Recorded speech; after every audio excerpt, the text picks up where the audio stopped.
শব্দটা শুনে বুঝতে পারছেন কাঁচা আলুর চিপস। আর এই চিপস কিন্তু রোদে শুকাতে হবে না। আর হচ্ছে মশলাদার এই চিপস ভাজাটা অনেক পছন্দ করে বাসার সবাই। আজকে হচ্ছে বাচ্চাদের আবদারে এই মচমচে চিপসটা বানালাম। আসসালামু আলাইকুম সবাইকে।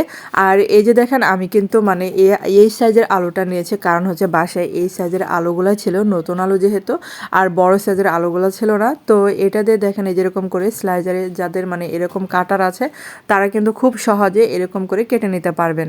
আর এরকম করে কেটে নিলে মানে একদম পারফেক্ট শেপটা আসবে, মানে পাতলা হবে দেখেন। আর এটা যদি না থাকে তাহলে যদি মানে যে কোনো চাকু বা দা দিয়ে কিন্তু পাতলা করে কেটে নিতে পারেন। আর এগুলাকে দেখেন আমি তো পানি দিয়ে ধুয়ে নিব। আর পানি দিয়ে মানে ধুয়ে নিলে এটার কষটা চলে যাবে, কালো হবে না। তারপর হচ্ছে ছাঁকনি দিয়ে ভালো করে পানি কিন্তু ঝরিয়ে নিতে হবে। আর এই যে অবশিষ্ট পানিটা কিন্তু এরকম করে টিস্যু পেপারে ভালো করে পানিটা মুছে নিতে হবে। আর বন্ধুরা, আপনাদের কাছে ছোট্ট একটা রিকোয়েস্ট, যারা আমার চ্যানেলে বা পেজে মানে প্রথম ভিডিও দেখছেন কিন্তু চ্যানেলটাকে সাবস্ক্রাইব করতে ভুলে গেছেন আর পেজটাকে ফলো দিতে ভুলে গেছেন, প্লিজ তাদের কাছে অনুরোধ রইল চ্যানেলটাকে সাবস্ক্রাইব করে আমার পাশে থাকতে পারেন আর পেজটাকে ফলো দিয়ে আমার পাশে থাকতে পারেন। আর এই যে দেখেন এইখানে কিছু ধনেপাতা কুচি দিয়ে দিলাম, আর দিয়ে দিলাম কিছু চিলি ফ্লেক্স। আর এখানে কিন্তু মানে বেশি মশলা লাগবে না, তো ঝাল যেরকম খাবেন সেটা বুঝে দিবেন। আর এখানে যে হাফ কাপের মতো চালের গুঁড়া দিয়ে দিলাম, আর চাইলে কিন্তু কর্নফ্লাওয়ারও দিতে পারেন। আর এই যে স্বাদ মতো লবণ দিলাম।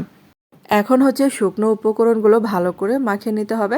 আর দেখেন আমার কাছে মনে হচ্ছে যে উপকরণগুলো গায়ে গায়ে লাগছে না, আর এই জন্য কিন্তু অল্প একটু পানি ছিটাতে দিতে পারেন।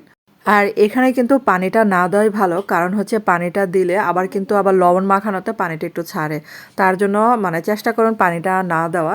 আর এই যে দেখেন একটু পরিমাণে পানি দিয়েছিলাম, আর তারপরে কিন্তু এখানে মাখানোর পরে একটু পানি ছেড়েছিল, আর এই জন্য আপনাদের বললাম যে পানিটা না দেওয়াই ভালো।